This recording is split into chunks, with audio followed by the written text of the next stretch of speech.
may buntag di mga kablising no, so mamahaw dito mga kablising kay mao di na tong gigulay karong mga kablising no. So nag-init na pud ang tubig mga kablising kay para prepared na itong ilunod ang atong lamas sa kinabuhi mga kablising no. So ako na siyang gilunod mga kablising kaning ahos bumbay mga prepare na pud ko daw malunggay ra mga kablising. So mga kablising man na magbagos ang atong kamunggay ra mga kablising no. So ato na ni siyang isunod ang atong alugbati nga gibagos na po nato mga kablising ug kaning talong ug okra mga kablising no, lami kani siya mga kablising nga utan.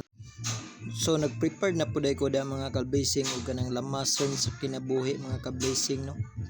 Mga kablising di nato dugayon mga kablising, ato nang ilunod ang okra ug atong talong mga kablising no.